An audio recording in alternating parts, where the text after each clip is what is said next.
my reaction to the Tennessee Pittsburgh game, which I saw live and in person. If I'm a little hoarse, I think you understand why.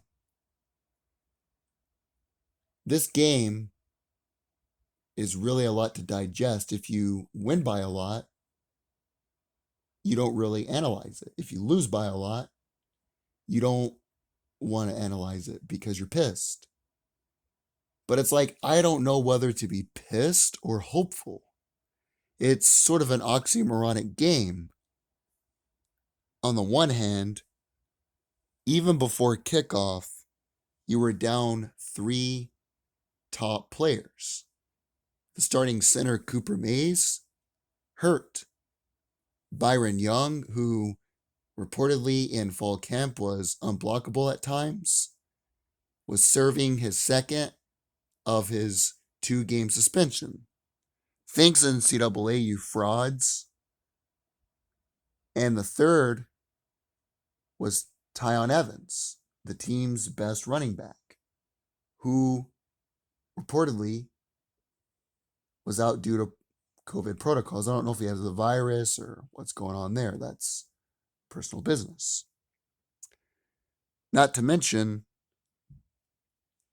Tennessee lost the most scholarship players, 35 transfers.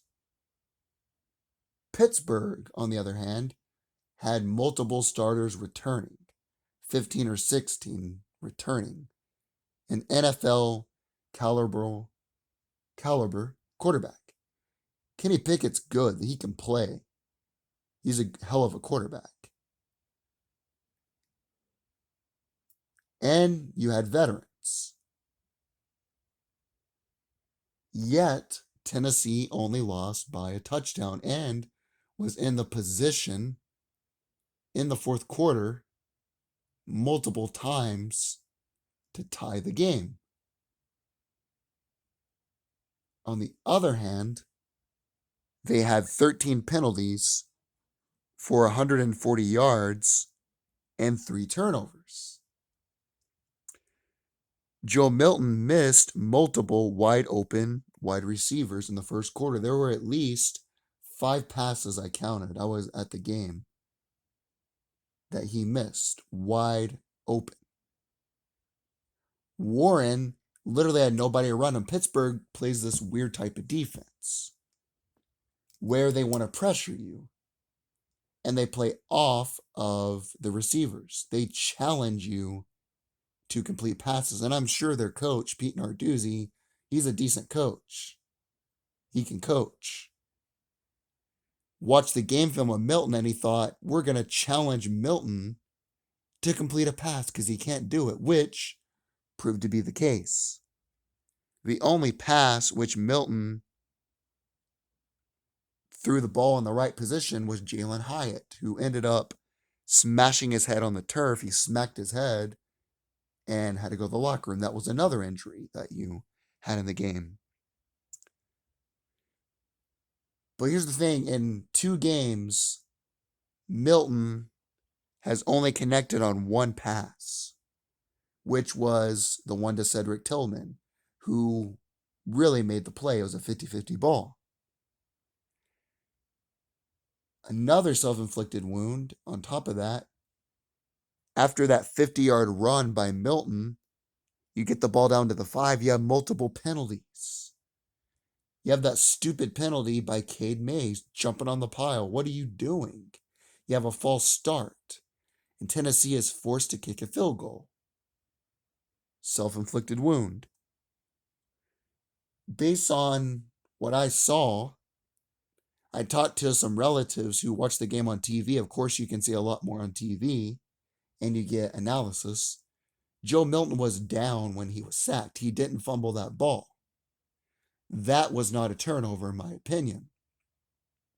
I call it like I see it. And then Joe Milton goes down. Hooker comes into the game. He looks a lot more comfortable. Yeah, he had that fumble. And he had another turnover, which I will get into later on in the video. But he looked more elusive. He made some good runs. He kind of looked like Joshua Dobbs, the way he was moving around. Made some good passes. I think Hooker right now should start against Tennessee Tech. Not saying he should start the rest of the season, but Hooker should start against Tennessee Tech. And then you kind of go from there. Heupel did not bring Milton back in. Milton could have came back in the game, but Heupel kept Hooker in the game. In the post-game press conference, he was asked whether they would evaluate the quarterbacks. He said, "We will evaluate all positions, including the quarterback." Heupel's not like Jeremy Pruitt. Heupel knows how to coach quarterbacks. He's going to look at the game film. But if it's me, I would start Hooker, play Bailey, and kind of go from there after the Tennessee Tech game. If you had competent quarterback play, it doesn't even have to be great. If you had average quarterback play, say Justin Worley, who was an average quarterback, he's not as bad as Garantano or Milton, but he's not as good as Tyler Bray or Joshua Dobbs. He's average on the scale. Say you have Worley. If you have Worley, he completes at least 2 or 3 of those passes, and you're winning 17-0 in that first quarter. It's a totally different ball game. The last thing about the offense, that last play was just a great play by a veteran player. That's what happens. Tennessee's young. Josh Heupel's second game. Narduzzi's been there for 7 years. He's a good coach. That corner made a veteran play. He stared Hooker down the entire time when Hooker threw that pick. The defense played really well despite giving up a lot of points. They put the offense in position to win the game.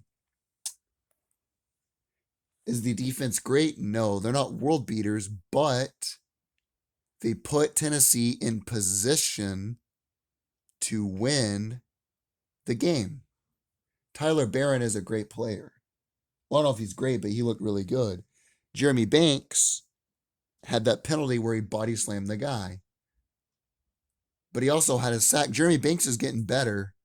He just has to stop making those bonehead plays. And then he had the block in the back, which I call it like I see it. It was a block in the back. They made the right call. The officials did.